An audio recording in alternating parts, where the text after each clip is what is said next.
রাশিয়ার গণমাধ্যমের তথ্য অনুযায়ী সিরিয়ার ক্ষমতাচ্যুত প্রেসিডেন্ট বাশার আল আসাদ দামেস্ক থেকে পালিয়ে মস্কোতে আশ্রয় নিয়েছেন।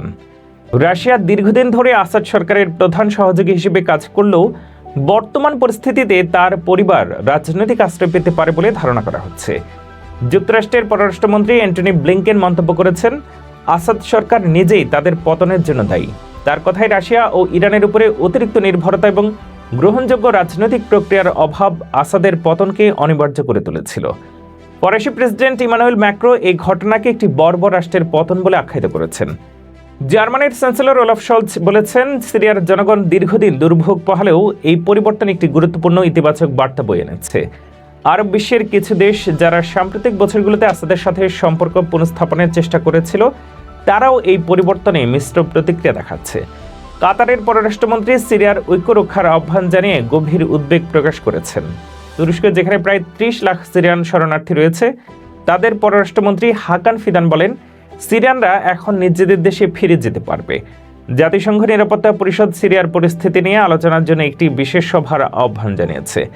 সিরিয়া বিষয়ক জাতিসংঘ দূত গেইর পিটারসন একটি স্থিতিশীল ক্ষমতা হস্তান্তরের প্রয়োজনীয়তার উপরে গুরুত্ব আরোপ করেছেন। মার্কিন প্রেসিডেন্ট জো বাইডেন বলেছেন, রাশিয়া, ইরান বা হিজবুল্লাহ কেউই আসাদ সরকারকে রক্ষা করতে পারেনি। এখন সময় এসেছে সিরিয়ার সব গোষ্ঠীর সঙ্গে কাজ করার। সিরিয়ার বিদ্রোহীদের নেতা আবু মোহাম্মদ আল জোলানি তার পরিচিত জিহাদি নাম ছেড়ে আসল নাম আহমেদ আল সারা ব্যবহার শুরু করেছেন।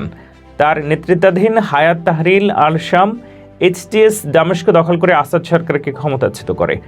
জোলানি দামেস্কের ঐতিহাসিক উমায়েদ মসজিদে দেওয়া বক্তব্যে বলেন, এটি মুসলিম জাতির জন্য একটি নতুন অধ্যায়। তিনি আসাদ সরকারের সাম্প্রদায়িক সহিংসতা এবং দুর্নীতি দায়ী করেন। আসাদের পতনের খবরে লেবানন ও জর্ডানে অবস্থানরত সিরিয়ান শরণার্থীরা দেশে ফেরার প্রস্তুতি শুরু করেছে। সীমান্তে উল্লাসরত শরণার্থীদের দৃশ্য সিরিয়ার মানুষের নতুন আশার প্রতীক হয়ে উঠেছে। ২৭ নভেম্বর বিদ্রোহীরা সিরিয়ার উত্তর পশ্চিম অঞ্চলে সরকারের বিরুদ্ধে অভিযান শুরু করে।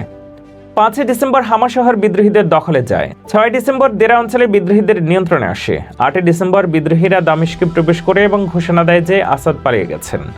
মার্কিন প্রেসিডেন্ট নির্বাচিত ডোনাল্ড ট্রাম্প বলেছেন, আসাদের পতন প্রেসিডেন্ট পুতিনকে ইউক্রেন ইস্যুতে দ্রুত সমঝোতায় আসতে বাধ্য করবে। এদিকে ইরান এই পরিস্থিতিতে নিজেদের ভূমিকা অস্বীকার করে বলেছে, সিরিয়ার জনগণই তাদের ভবিষ্যৎ নির্ধারণ করবে। বাশার আল আসাদের দীর্ঘ সময়ের শাসন শেষে সিরিয়ার রাজনৈতিক অঙ্গনে এক নতুন অধ্যায়ের সূচনা হতে যাচ্ছে। তবে ইসলামপন্থী নেতৃত্বে একটি নতুন সরকার কিভাবে পরিচালিত হবে এবং আন্তর্জাতিক সম্প্রদায় কিভাবে প্রতিক্রিয়া জানাবে, সেটি এখন দেখার বিষয়।